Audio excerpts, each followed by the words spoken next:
TV time, जनता की बात जनता के साथ। शिक्षकों को बीएलओ के रूप में रखा गया, शिक्षक की आत्महत्या। एसआईआर की जटिल कार्यप्रणाली के लिए 99% प्राथमिक शिक्षकों को बीएलओ के रूप में रखा गया है। शिक्षकों के अलावा आंगनवाड़ी कार्यकर्ता, ग्राम सेवक, तलाटी, राजस्व तलाटी, डीबी कर्मचारी जैसे 14 संवर्ग के कर्मचारी हैं, लेकिन केवल शिक्षकों को बनाए रखने से गरीब और पिछड़े वर्ग के बच्चों की शिक्षा बर्बाद हो रही। एक स्कूल से 3 या 4 शिक्षकों को बीएलओ के रूप में नियुक्त करने के आदेश जारी किए गए। मामलतदार कार्यालय कम समय में काम पूरा करने के लिए धमकी भरे आदेश दे रहा है। फॉर्म अपलोड करने वाली साइट बहुत धीमे चल रही है। नतीजन एसआईआर काम नहीं हो पा रहा और बच्चों की पढ़ाई भी प्रभावित हो रही है।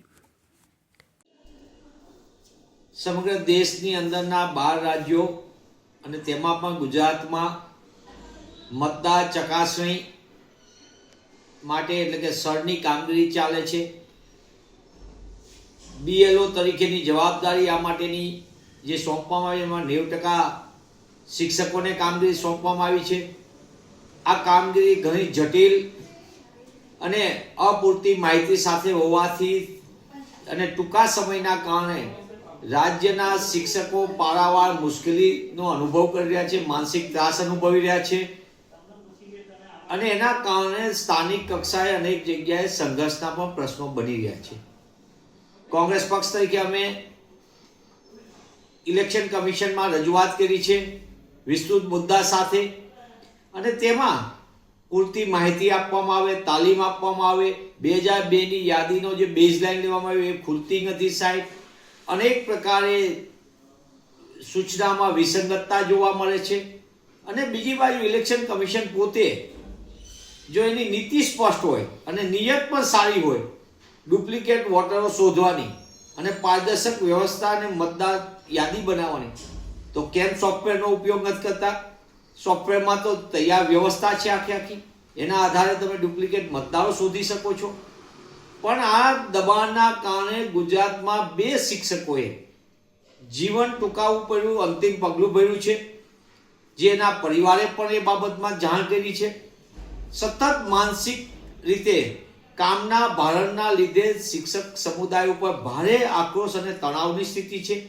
રાષ્ટ્રીય કામગીરી છે, સન્માન સાથે બધા કરે અને કરવી જ જોઈએ, પણ એક તરફ શિક્ષકોને પૂરતી માહિતી નથી, બીજી બાજુ 40,000 કરતાં વધુ શિક્ષકોની લાંબા સમયથી ઘટ છે। એટલે ગુજરાતની શૈક્ષણિક વ્યવસ્થા તેમ પણ કેન્દ્ર સરકારના અહેવાલ મુજબ નિમ્ન કક્ષામાં છે અને ફરી આ રીતે જ્યારે ધોરણ 10-12ની પરીક્ષા સામે હોય તેવા સમયે વર્ગખંડની અંદર શિક્ષક જ ઉપલબ્ધ ન હોય, મને એમ લાગે છે આ ઘણી ગંભીર અને ચિંતાનો વિષય છે।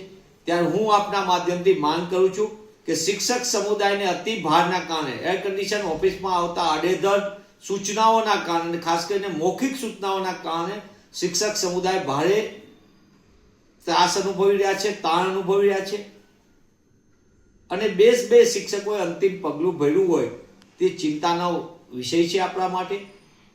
ત્યારે હું શિક્ષક સમુદાયને પણ અપીલ કરું છું જે આ ચકાસણીમાં જોડાયા છે બીએલઓ તરીકે, તેઓ ગમે તેવી તકલીફ થાય પણ અંતિમ પગલું ન ભરે। અને બીજી બાજુ હું ઇલેક્શન કમિશનને વિનંતી કરું છું કે તમે સમય મર્યાદા વધારો, નેટની કનેક્ટિવિટી પૂરતી આપો અને વ્યવસ્થા પૂરતી આપો, તો આ રાષ્ટ્રીય કામગીરી સુચારુ ને સારી થશે। ઇલેક્શન કમિશન પોતાની જવાબદારી સમજીને ડિજિટલ ફોર્મેટમાં પોતે સોફ્ટવેરથી સંપૂર્ણ યાદીની ચકાસણી કરે તો ડુપ્લિકેટ મતદારોને આપણે અલગ તારવી શકશું અને એના કારણે સરળ અને સચોટ પારદર્શક મતદાર યાદી બનશે, તો એ રાષ્ટ્ર નિર્માણ માટે ઉપયોગી થશે।